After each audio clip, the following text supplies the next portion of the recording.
To create a VB.NET application that will generate an EDI file, we'll first bring up Visual Studio.NET.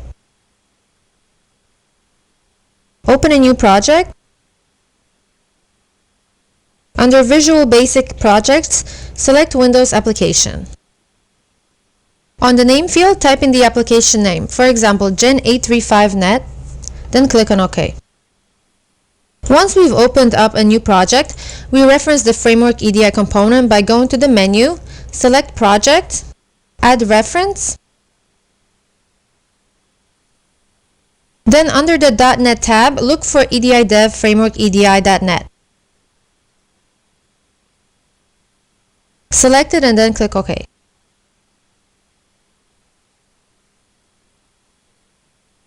Once it's been selected, we can see EDIdEv Framework EDI.NET under References.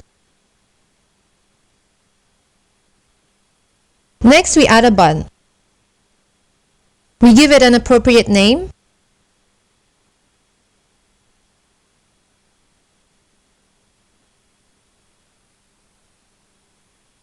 And then double-click it to get to the source code. The first thing we do in our code is to add a line to use the EDIdEv.Framework EDI namespace.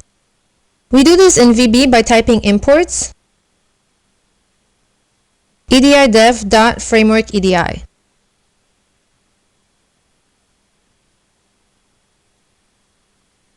From here on, rather than typing all the codes under the button click from scratch, I'm going to bring up an EDI program which I've already created that does the same thing.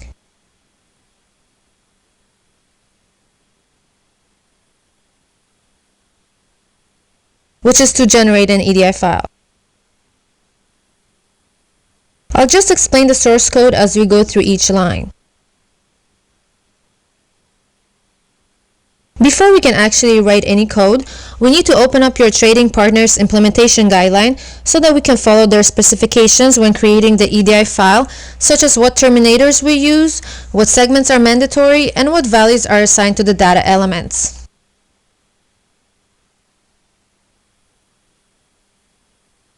If you received a sample EDI file from your trading partner, it can be helpful as a reference. So open it with the eFile Manager.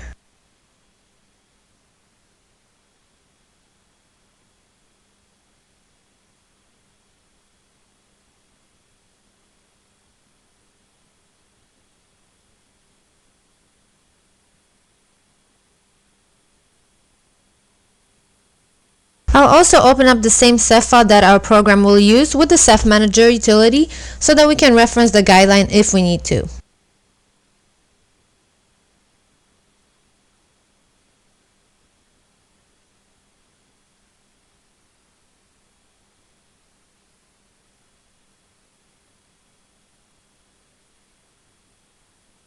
Back to our program. Under the button click procedure, we first declare the objects for the parts that make up the EDI file. The first object we declare is the OEDI-doc object to represent the entire EDI file. Then the OInterchange object to represent the interchanges in the file. And since interchanges are sectioned into functional groups, we would also have to create objects for them, in this case as OGroup objects. Functional groups are further sectioned into transaction sets, which we represented as OTransaction_set. And finally, we have the OSegment object as the variable for all segments comprising the entire EDI file. So to view all this with the eFile Manager, this entire file is represented in the program by the OEDI-doc object. The OInterchange is a section starting from the ISA segment and ending with the IEA segment. In the interchange are functional groups. They start with the GS segment and end with the GE segment. And functional groups are made up of transaction sets. The header segment being ST and the trailer segment SE.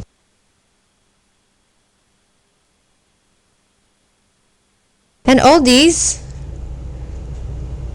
are data segments which make up the transaction set.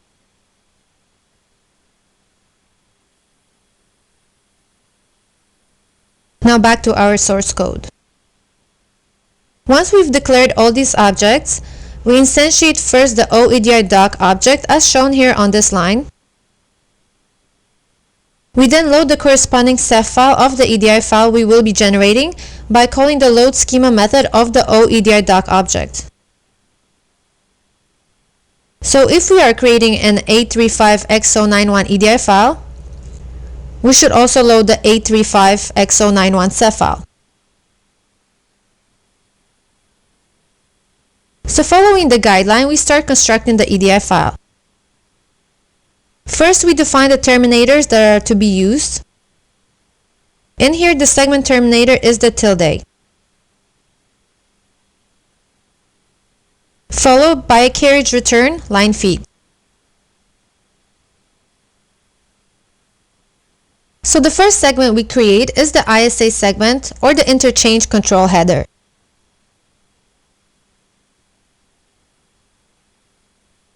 We do this by calling the createInterchange method of the OEDI object.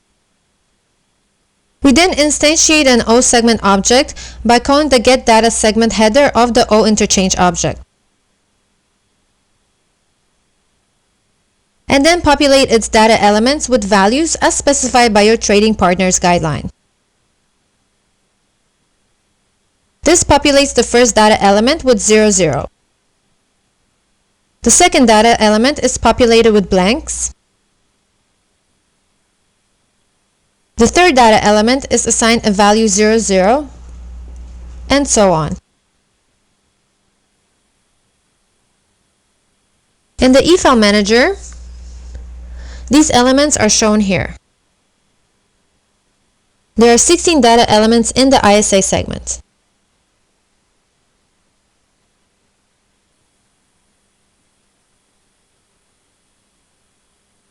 To create the GS segment, we do the same thing, but we call the createGroup method of the OInterchange object.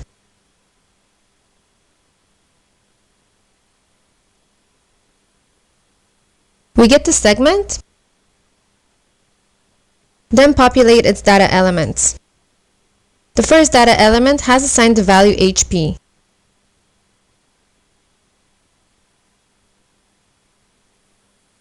We do the same thing for the next control segment, which is the ST segment. We call the createTransactionSet of the OGroup object to create it, then assign values to its data elements.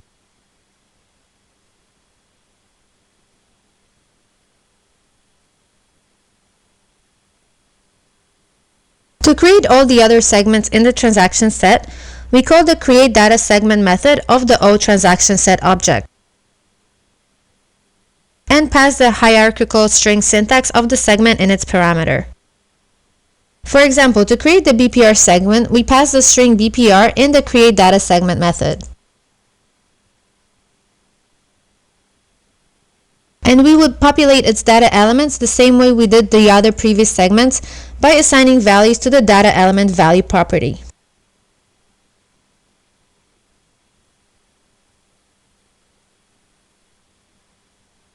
In this example, for the sake of simplicity, the values are hard-coded in the program, but obviously in your own final application that you create, the values assigned to these data elements would probably come from variables or database fields.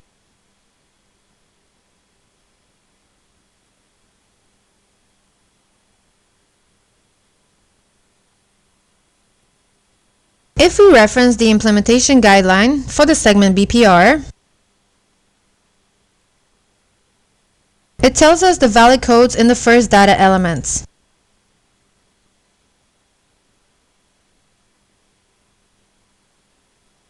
And the monetary amount in data element 2. And in data element 3, the valid codes as well. So in our program, to follow the implementation guideline, you put in valid code C, the monetary amount of 150,000, and the valid code C again in data element 3.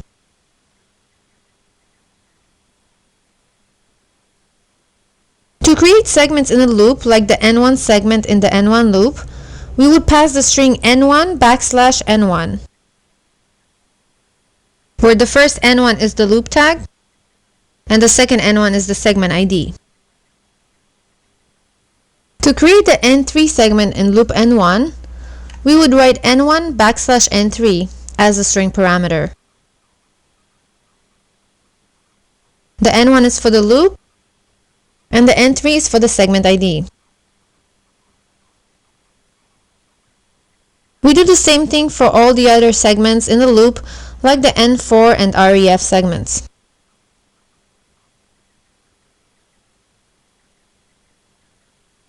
Let's view the N1 loop in the eFile Manager. If we expand the loop, we can see the group of segments that it is comprised of. The N1 segment, N3 segment, N4 segment, and REF segment.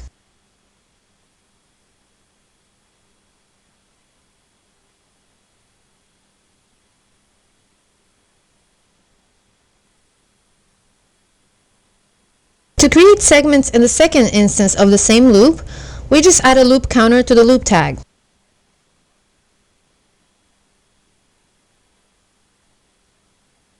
So the syntax will be N1, then 2 in parentheses for the loop instance counter, /, then N1 for the segment.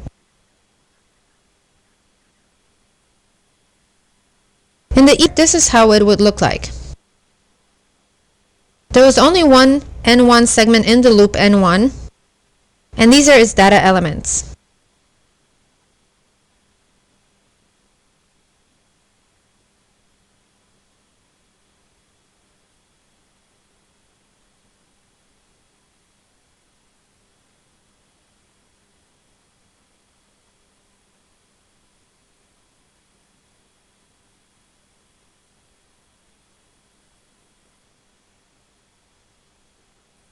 The syntax is pretty much the same when a segment is in several nested loops, as in this example. This CLP segment is in loop CLP,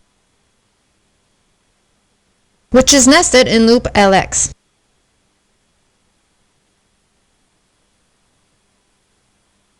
And this syntax is for creating the CAS segment in loop CLP, which is nested in the LX loop.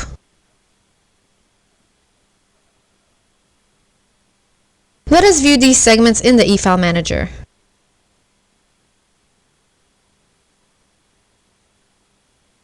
We expand the LX loop, then the CLP loop to see both the CLP and CAS segments.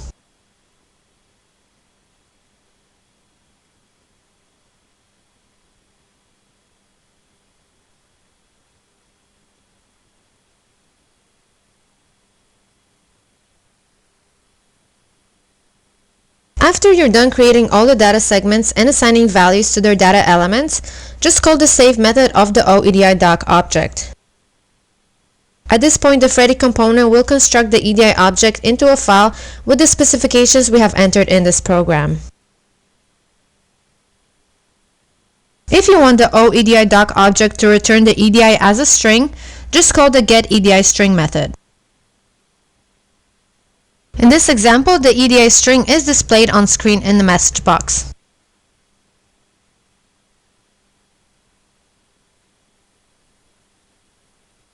So let us run this program. We first compile it, then run it in debug mode.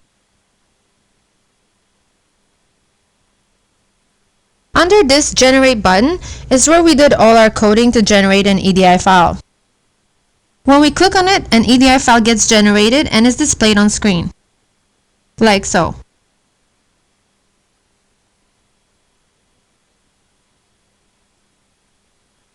For more info, visit our website at www.edidev.com.